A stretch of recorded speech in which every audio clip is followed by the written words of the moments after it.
Каждая женщина весьма щепетильно относится к вопросу своей внешности.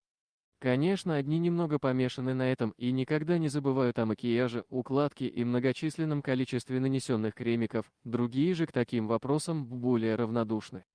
Но в любом случае прослыть красивой дамой не прочь абсолютно любая дама. И сложно даже представить, что кто-то зарабатывает себе на жизнь благодаря своему уродству. Но так есть. И тяжелая судьба Мэри Энн Вебстер тому пример. Она была настоящей красавицей, но жизнь перевернула все на 180 градусов, и из очаровательной леди Мэри стала участницей шоу уродов, над которой долгое время смеялись. Как же так произошло? Вообще детство и юность Мэри мало чем могло удивить читателя. Она родилась в достаточно бедной многодетной семье, рано начала подрабатывать медсестрой из-за постоянной нехватки средств. Жила девушка как все, мечтая о прекрасном принце, счастливом замужестве и детях. И, казалось бы, судьба ей улыбается и исполняет все пожелания. В скором времени Вебстер встретила будущего мужа, положительного флориста Томаса Бивана, от которого родила 4 детей. И пускай жили они небогато, но Мэри была и правда счастлива, ведь она была любима. Все портило лишь ухудшающееся здоровье женщины. Сначала она начала страдать головной болью. Начиная с кратковременных приступов, боль перешла в разряд долгоиграющей мигрени, которая вовсе не хотела отступать. Денег на врача в семье не было, поэтому Мэри лечилась тем, что было под рукой. Вот только ее волновал тот факт, что как-то вроде меняется ее внешность. Лицо будто бы стало крупнее, нос больше.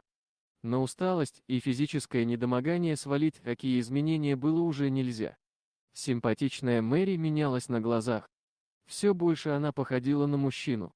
Без поддержки мужа неизвестно, как вела себя бы Вебстер, мужчина поддерживал любимую супругу до последнего. Однако, к сожалению, он погиб, оставив Мэри одну с 4 детьми. Больная, лишившаяся своей красоты и верного плеча рядом, женщина решилась на то, что долго откладывала в долгий ящик, поход к врачу. И именно от него она узнала, что у нее достаточно редкое гормональное заболевание под названием акромегалия. К большому сожалению, даже на сегодняшний момент болезнь считается неизлечимой, и единственное, чем могут помочь врачи, вогнать организм в некую стадию ремиссии. Ну а в конце 19, начале 20 века о таком, конечно, и думать не могли. Мэри все больше и больше менялась. Сталкиваясь с человеческой жестокостью, на нее тыкали пальцем, обзывали и глазели на улицах. На приличную работу женщину не брали, поэтому выход у нее был один – зарабатывать при помощи своей новой внешности. В то время в Лондоне проходил конкурс на самую уродливую женщину. И да, это было грубо, унизительно, но ничего иного Мэри для себя не видела. Она решила там участвовать и стала победительницей. К удивлению Мэри, эта победа стала для нее шансом начать новую жизнь. Не самую престижную, но зато с неплохим доходом. Женщина стала выступать в различных шоу, про нее начали появляться статьи в прессе. Более того, ее пригласили участвовать в очень известное шоу уродов, которое собирало огромные залы с восторженной публикой, желающей посмотреть на самых настоящих фриков. Сложно себе представить. Каждый день выставлять себя посмешищем, скорее всего, было трудно. А потом это выработалось в привычку. Ведь Мэри прекрасно осознавала, для чего она это делает, чтобы прокормить своих детей. Все ее дети ни в чем не нуждались, да и сама женщина слала отличной матерью, которая обеспечивает их всем, что им только нужно.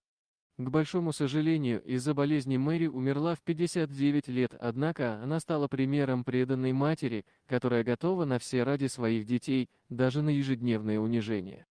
Дорогие друзья, если вам понравилось видео, поставьте лайк, а также подписывайтесь на канал, где найдете еще много интересного.